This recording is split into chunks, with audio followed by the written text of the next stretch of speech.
Time once again for a practice watch along here on the YouTube home for BamaOnline.com. Travis Reier, senior analyst for BOL, on a Tuesday night of South Florida week. The Alabama Crimson Tide looking to put the pieces back together following that disappointing home loss to a very good Texas team last Saturday night at Bryant-Denny Stadium. Alabama back on the practice fields both Monday and Tuesday of this week. And we'll get into the practice footage. We're doing once again a combined look at Monday and Tuesday. So, what you're going to see is some practice and shells, and then we'll transition into full pad work on Tuesday and have some thoughts on some things for this team moving forward. And with that, we pick up the footage provided by the University of Alabama, starting with Monday's practice. And as we get things going here, we're going to take a look at those tight ends. There's Robbie Oots leading the way, Miles Kitselman, CJ Dupree, and we'll stop it here pretty quickly as we see Danny Lewis and Ty Lockwood coming up, and Amari Nyblack certainly played a big role in that game against Texas. But really, it was Amari Nyblack's game against the Longhorns. And interesting considering that to start the game, it was Robbie Oots and also CJ Dupree out there in 12 personnel. That may have had something to do with the unfavorable field position Alabama was dealing with after being pinned deep on its own end after a Texas punt. So after sort of running the football off its own goal line out of 12 personnel, Alabama pretty quickly got into more 11 personnel with Amari Nyblack in the game. And again, did some nice things. Had the touchdown catch there in the second half, was asked to do some things one-on-one in pass protection and even in line that a year ago physically he simply would not have been equipped to handle. He's still trying to get there in that regard, but certainly more advanced both in strength and power at this point in his development. So he was able to hang in okay. But again, a little bit of a surprise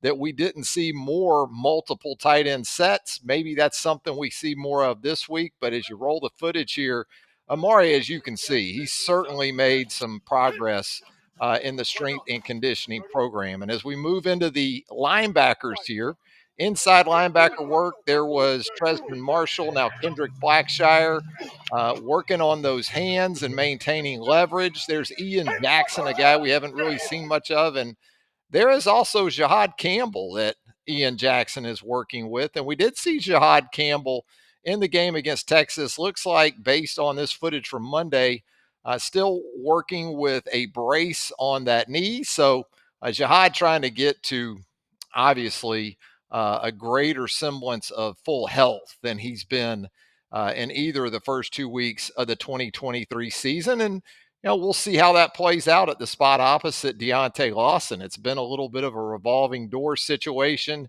You've had Tresman Marshall in there. You've had Kendrick Blackshire. You've had Jahad Campbell. I think if Jahad can get back to where he needs to be from a health perspective, probably a good chance we see more of him. But I think Kendrick Blackshire, when given the opportunity, has done some nice things as well. Just need more consistency at that spot opposite Deontay Lawson as we continue to roll it here from Monday's practice. Again, the inside linebackers working through drills.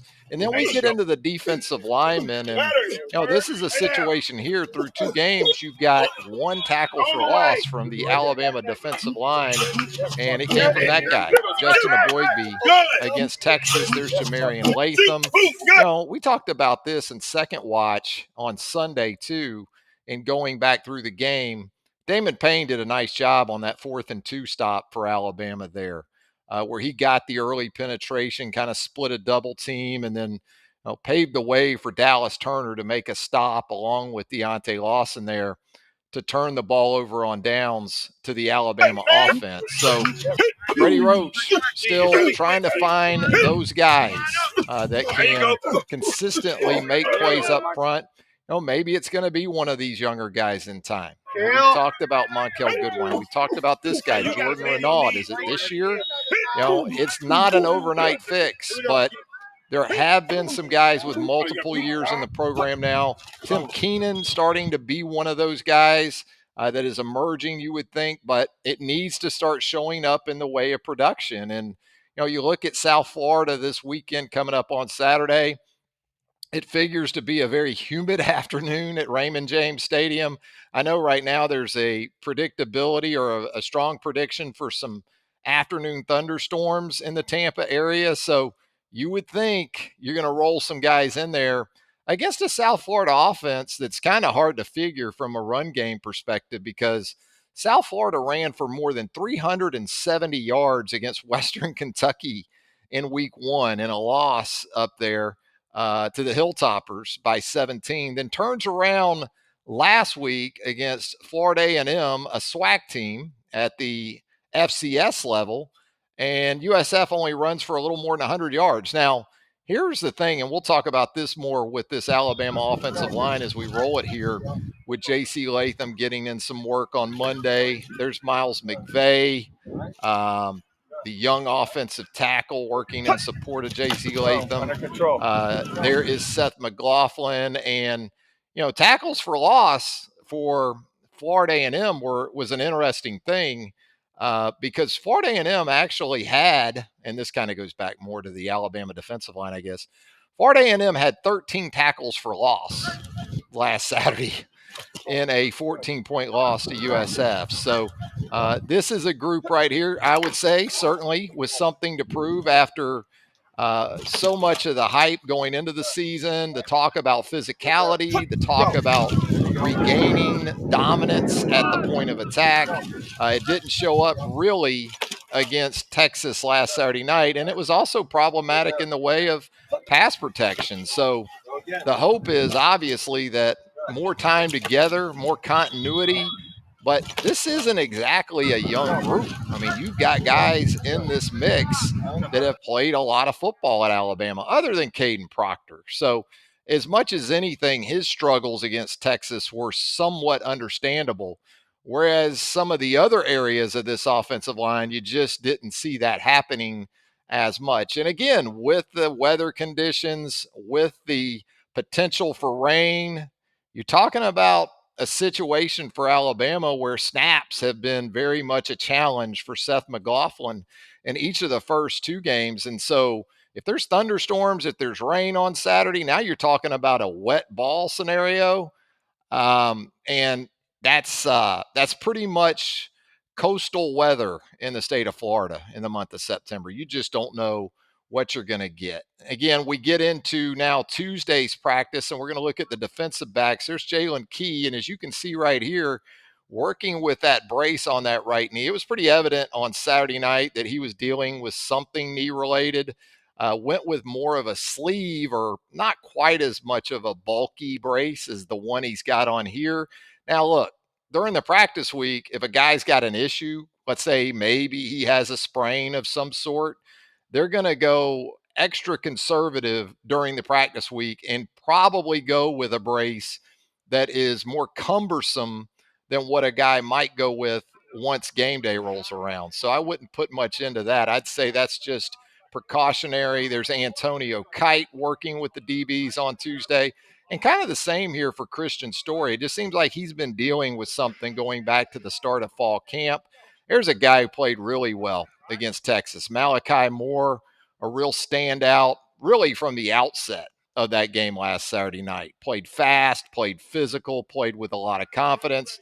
Really something that needs to sort of translate to the guys around him. And there's the young guy, Caleb Downs. I'm not going to say it was a baptism for Caleb Downs against Texas, but he certainly found himself in the mix quite a bit, which is going to be the case at the position he plays. And he had some wins and he had some losses. And 2 games into his Alabama career, considering the spot he's been put in, at this early of a stage of his career, I'd say he did okay. I'd say he did just fine.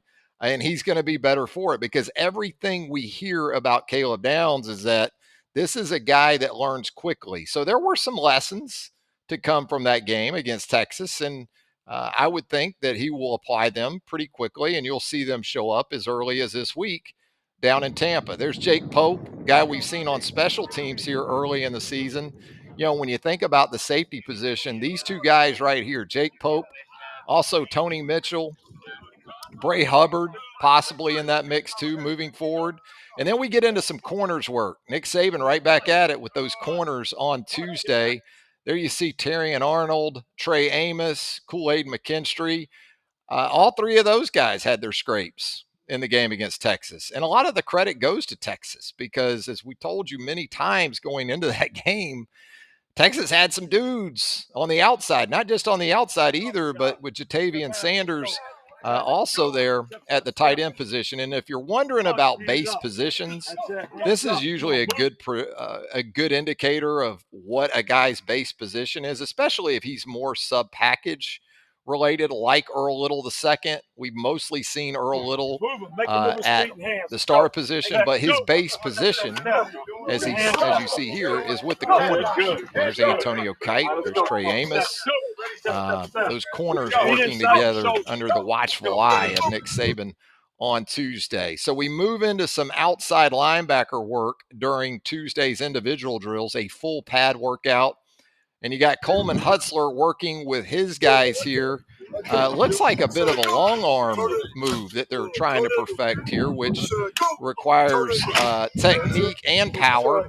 There you see Jeremiah Alexander. We saw Keanu Coote just a minute ago go through the drill, number 19. And Keanu, I thought, even going back to the A-Day scrimmage, showed you some of this. And this was an area, again, like some others on the defensive side of the ball, just not enough production against Texas, not nearly enough pressure. I think the thought process maybe for the defensive staff was that the four-man rush would get there. Not perhaps on a snap-by-snap basis, but certainly with more effectiveness than it did in the game. So we'll see how they respond to that coming up on Saturday afternoon. As we said, Florida A&M kind of set the bar, I would say, in some ways in that game against South Florida last week with 13 tackles for loss and 6 sacks. That's what Florida A&M put up against South Florida. We'll see what Alabama's able to do this week. We get into this at the 344 mark. It's the wide receivers. There's Malik Benson, little pep in his step. Did a couple of nice things in the game against Texas. Jermaine Burton there. As we know, Ja'Cory Brooks.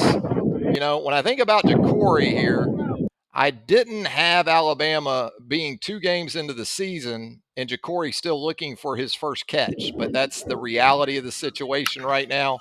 Fortunately for Alabama, guys like this, Kobe Prentice, have stepped it up. You know, Jalen Hale, we didn't really see much of against Texas. And, you know, some of that had to do with, I think in the opener, Ja'Cory was obviously out for the first half, and that paved the way for an opening there in the rotation. We get into some running back work here. The ever important pass protection drills with Rob Gillespie.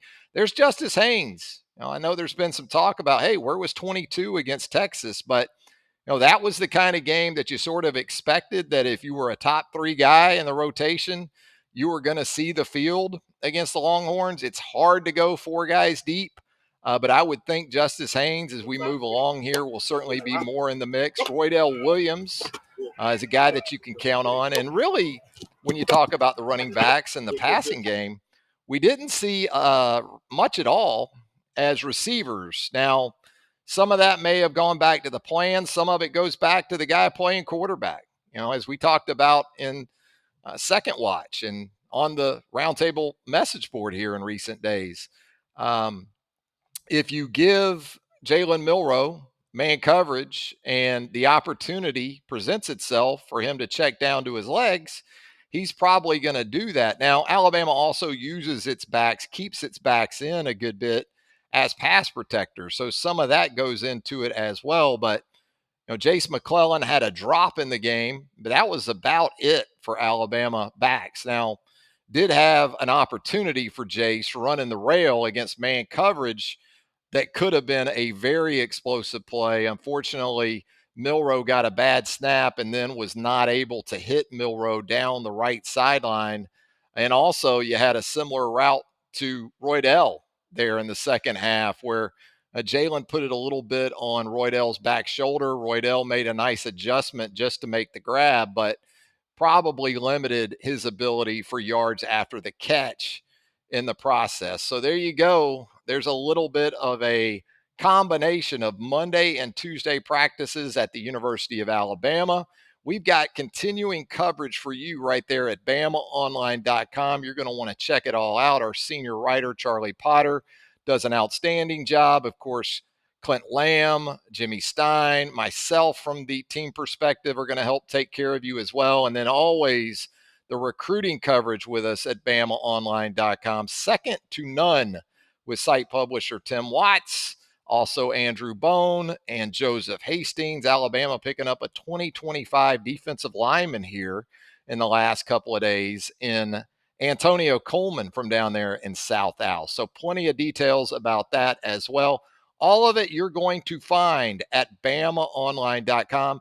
We certainly hope you'll subscribe to this page, the Bama Online YouTube channel. Brand new, free.